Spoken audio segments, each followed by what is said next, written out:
হযরত আবু সাঈদ খুদরি রাদিয়াল্লাহু আনহু বলেন, বিশ্বনবী মুহাম্মদুর রাসূলুল্লাহ সাল্লাল্লাহু আলাইহি ওয়াসাল্লাম ইরশাদ করেন, পৃথিবীতে যত নবী যত রাসূল এসেছেন, আল্লাহ তাআলা সমস্ত নবী সমস্ত রাসূলদের জন্য দুনিয়া এবং আসমান থেকে চারজন সহযোগী আল্লাহ তাআলা দিয়েছেন। আল্লাহর রাসূল বলেন, আমার যে চারজন সহযোগী, দুইজন আসমানে দুইজন জমিনে, আসমানে দুইজন সহযোগী আমার সহযোগিতা করেন, একজন হচ্ছেন জিবরাইল, অপরজন হচ্ছেন মিকাঈল। সুবহানাল্লাহ। আর জমিনে যেই দুইজন সহযোগী আমার, যারা সবচেয়ে বেশি আমাকে সহযোগিতা করে, আল্লাহ তাআলা যাদেরকে নির্বাচিত করেছেন, একজন হচ্ছে সাইয়্যিদুনা আবু বকর, আর অপরজন হচ্ছেন ওমর ফারুক আযম রাদিয়াল্লাহু আনহুমা। তো চারজন সহযোগী, দুইজন আসমানে দুইজন জমিন। তো মিকাঈল আলাইহিস সালাতু ওয়াস সালাম, তিনিও আল্লাহর রাসূলের আসমানের সহযোগী, যেভাবে জিবরিল আমিনও সহযোগী। আর জমিনে আবু বকর এবং ওমর ফারুক আযম রাদিয়াল্লাহু আনহুমা। তো মিকাঈল আলাইহিস সালাতু ওয়াস সালাম আল্লাহর রাসূল পরিচয় করে দিলেন যে তিনি খুব আমার আস্থাভাজন, আমার কাছের মানুষ।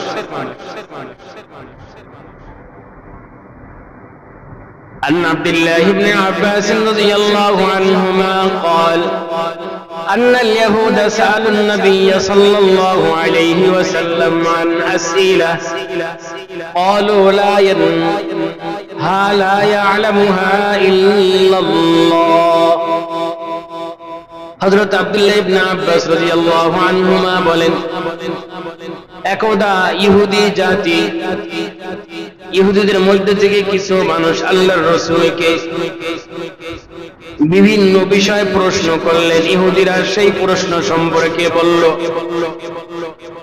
قالوا عنها لا يعلمها إلا نبي। ইহুদিরা বলল, আমরা যেই প্রশ্নগুলো তাকে করব, উনি যদি নবী হন তাহলে এই প্রশ্নের উত্তর দিতে পারবেন, যদি নবী না হন তাহলে উত্তর দিতে পারবেন। তো অনেক প্রশ্ন করছে। কি কি প্রশ্ন, ওটা অন্য আলোচনা। তো এরপরে ইহুদিরা আবার প্রশ্ন করে, মান ওয়ালিয়ুকা মিনাল মালাইকা। ইহুদিরা আল্লাহর রাসূলকে একটি প্রশ্ন করল আবার, যে আসমানের মধ্যে থেকে আপনার বন্ধুকে, মান ওয়ালিয়ুকা মিনাল মালাইকা, ফেরেশতাদের মধ্যে থেকে কে আপনার বন্ধু? আল্লাহর রাসূল সাল্লাল্লাহু আলাইহি ওয়াসাল্লাম বললেন, জিবরিল আলাইহিস সালাতু ওয়াস সালাম। আসমানে আমার বন্ধু হচ্ছে জিবরিল আমিন।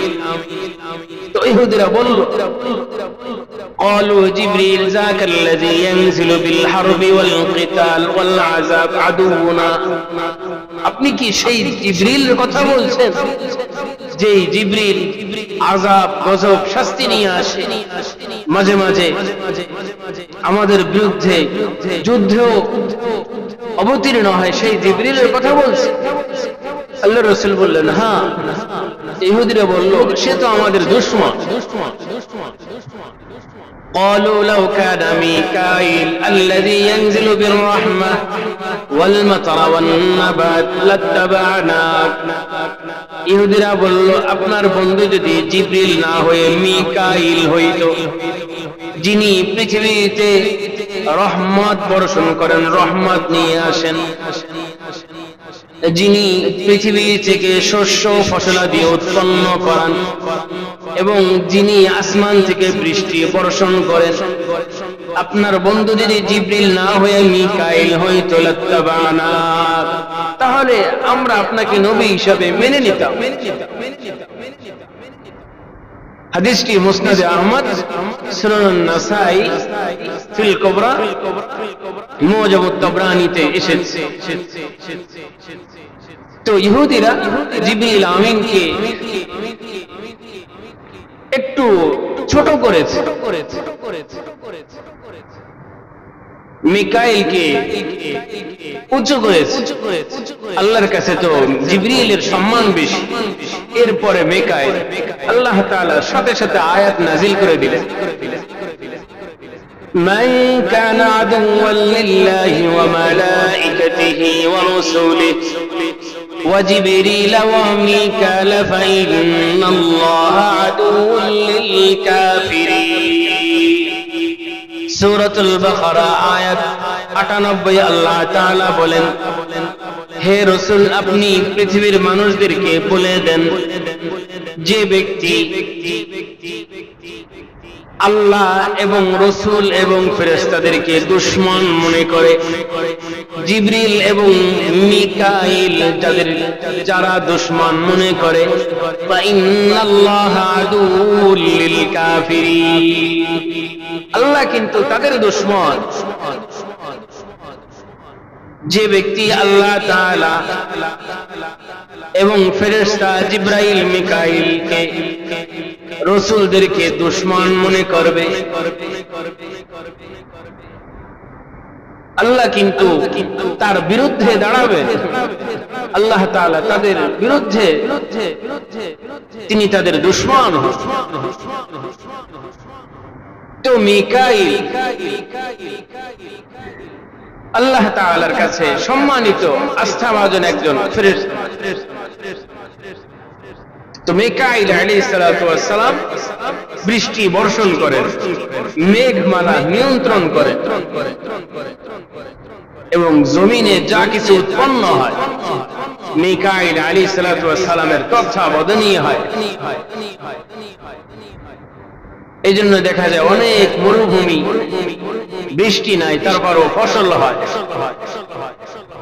মিকাইল আলাইহিস সালাতু ওয়াস সালামকে আল্লাহ তাআলা সেই শক্তি দিয়েছে, কোন সরঞ্জাম ছাড়া, পন্থা পদ্ধতি ছাড়া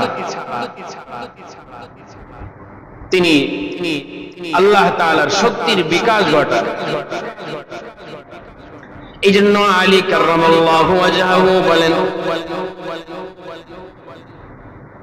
পৃথিবীতে যতদিন বৃষ্টি হয়েছে প্রতিটি বৃষ্টির ফোঁটা মিকাইল আলাইহিস সালাতু ওয়াস সালামের নিয়ন্ত্রণে ছিল। পৃথিবীতে যত হাওয়া বাতাস বয়েছে, মেঘমালা, সমস্ত বাতাস মিকাইল আলাইহিস সালাতু ওয়াস সালামের নিয়ন্ত্রণে ছিল। তবে একদিনের বৃষ্টি এবং একদিনের বাতাস, তবে একবারের বৃষ্টি এবং একবারের বাতাস আল্লাহ তাআলা মিকাইল আলাইহিস সালাতু ওয়াস সালামের নিয়ন্ত্রণহীন। আল্লাহ তাআলার নিয়ন্ত্রণে সেই দুইবার, একবার বৃষ্টি একবার হাওয়াকে আল্লাহ তাআলা মুক্ত রেখেছে। এই জন্য হযরত সাঈদ ইবনে সিনান রাদিয়াল্লাহু আনহু قال قال علي بن ابي طالب رضي الله عنه قال لم تنزل قطرة من الماء إلا بكيل على يدي ملك فلما كان يوم نوح أذن للماء دون الخزان فتغى الماء على الخزان فأخرج فذلك قوله تعالى إنا لما طغى الماء حملناكم في الجارية لنجعلها لكم تذكرة وتعيها أذن واعية قال سآوي إلى جبل يعصمني من الماء قال لا عاصم اليوم من أمر الله إلا من رحم وحال بينهما الموج فكان من المغرقين। হযরত সিনান বলেন, আলী কাররামাল্লাহু ওয়াজহাহু বলেন, পৃথিবীতে যত বৃষ্টি হয়েছে বৃষ্টির প্রতিটি ফোঁটা হযরত মিকাইল আলাইহিস সালাতু ওয়াস সালামের নিয়ন্ত্রণে তবে একবারের বৃষ্টি আল্লাহ তাআলা মিকাইল আলাইহিস সালাতু ওয়াস সালামের নিয়ন্ত্রণ ছাড়া আল্লাহ তাআলা নিজের নিয়ন্ত্রণে নেন। সেই বৃষ্টি কোন বৃষ্টি? সেই বৃষ্টি আমরা সকলেই জানি। আল্লাহ তাআলা বিশেষভাবে সূরাতুল হাক্কা, সূরাতুল হুদ সহ কুরআনুল কারীমের বহু জায়গায় আল্লাহ তাআলা বলেছেন, ওই যে নূহ আলাইহিস সালাতু ওয়াস সালামের প্লাবন, নূহ আলাইহিস সালাতু ওয়াস সালাম জাতিকে দাওয়াত দিয়েছেন, জাতি শুনে না, জাতি মানে না, এমনকি নিজের ছেলেও শোনে না। নূহ আলাইহিস সালাতু ওয়াস সালাম জাতির বিরুদ্ধে আল্লাহ তাআলার কাছে বদদুয়া করে ফেললেন, রব্বি লা তাযর আলাল আরদি মিনাল কাফিরিন দাইয়ারা ইন্নাকা ইন তাযরহুম ইযিল্লু ইবাদাক ওয়া লা ইয়ালিদু ইল্লা ফাজিরান কাফফারা। নূহ আলাইহিস সালাম বদদুয়া করলেন, রব্বি লা তাযর আলাল আরদি মিনাল কাফিরিন দাইয়ারা, ওগো আমার রব, এদের পিছনে আমি বহু মেহনত করেছি, আপনি কোন একজনকেও ছাড় দেবেন না, সকলকেই আপনি ধ্বংস করে দেন। যদি ছাড় দেন কিছুই হবে না, ভালো কিছুই হবে না, এরা সমাজকে নষ্ট করবে। ইন্নাকা ইন তাযরহুম ইযিল্লু ইবাদাক, যদি এদেরকে আপনি ছেড়ে দেন আপনার বান্দাদেরকে এরা পথভ্রষ্ট করবে এবং এদের নতুন প্রজন্ম এরা যেহেতু গোমরা, তারাও ফাসিক হবে। নূহ আলাইহিস সালাম বদদুয়া করলেন, নবীর বদদুয়ার সামনে আল্লাহ তাআলা পুরা জাতিকে সিদ্ধান্ত নিলেন ধ্বংস করে। তো নূহ আলাইহিস সালাতু ওয়াস সালামের বদদুয়ার কারণে যেই বৃষ্টি আল্লাহ তাআলা বর্ষণ করেছেন, শুধু এই বৃষ্টিটা মিকাইল আলাইহিস সালাতু ওয়াস সালামের নিয়ন্ত্রণে ছিল না, আর দুনিয়ার শুরু থেকে নিয়ে কিয়ামত পর্যন্ত যতদিন বৃষ্টি হবে, যতটি ফোঁটা জমিনে বর্ষিত হবে, যে কোনো প্রান্তে হবে, সমস্ত বৃষ্টি, সমস্ত ফোঁটাগুলো হযরত মিকাইল আলাইহিস সালাতু ওয়াস সালামের নিয়ন্ত্রণে। সুবহানাল্লাহ, কত শক্তিশালী বৃষ্টি! তো আলী রাদিয়াল্লাহু আনহু বলেন, একদিন হচ্ছে নূহ আলাইহিস সালাতু ওয়াস সালামের যেই প্লাবন, সেই দিন বৃষ্টি এটা মিকাইল আলাইহিস সালাতু ওয়াস সালামের নিয়ন্ত্রণে ছিল না। এই জন্যই আল্লাহ তাআলা সূরাতুল হাক্কার 11-12 নম্বর আয়াতে বলেন, ইন্না লাম্মা তাগাল মাউ হামালনাকুম ফিল জারিয়া, যখন পানি সেটা নিয়ন্ত্রণহীন হয়ে গেল, হামালনাকুম ফিল জারিয়া, আমি পৃথিবীর মানুষদেরকে নৌকায় কিস্তিতে বহন করালাম, লিনাজআলাহা লাকুম তাযকিরাতাও ওয়া তা'iয়াহা উযুনুন ওয়া'ইয়া, পৃথিবীর মানুষ তোমাদের জন্য এখানে উপদেশ আছে, তাযকিরা, ভাব দেখাও, দাপট দেখাও। আল্লাহ তাআলা নসিহত করেছে, এই ঘটনায় পুরা বিশ্বের জন্য নসিহত আছে। আল্লাহ তাআলা সূরা হুদে বলেছেন, নূহ আলাইহিস সালাতু ওয়াস সালাম ছেলেকে বলেছেন, আয় এখনো সময় আছে, ঠিক আছে। নূহ আলাইহিস সালামের ছেলে কিনান বলে, না, আমি পাহাড়ের চূড়ায় উঠবো, আমাকে পানি কিভাবে পাবে?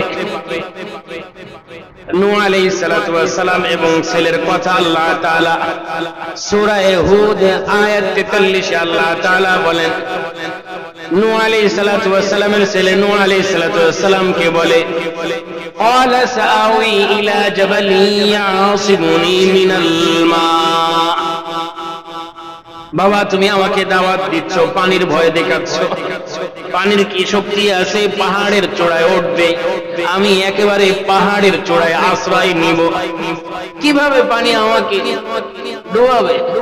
নূহ আলাইহিস সালাতু ওয়াস সালাম ছেলেকে বললেন, লা আসিমাল ইয়াউমা মিন আমরিল্লাহি ইল্লা মান রাহিম, ছেলে আমার তুমি তো বোঝো না, তোমার ভিতরে দ্বীন নেই, এই জন্য আল্লাহ তাআলার গজব, আল্লাহ তাআলার আযাবের ব্যাপারে কিঞ্চিত পরিমাণও তোমার ধারণা নেই।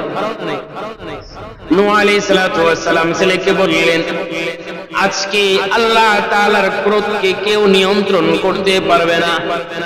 লা আসিমাল ইয়াউমা মিন আমরিল্লাহ, আল্লাহর আযাব থেকে, আল্লাহ তাআলার শাস্তি থেকে কেউ বাঁচতে পারবে না ইল্লা মান রাহিম, যাদের পর আল্লাহ তাআলা নিজে দয়া করবেন তারা ছাড়া কোনো মানুষ আজকে আল্লাহ তাআলার শাস্তি থেকে বাঁচতে পারবে না।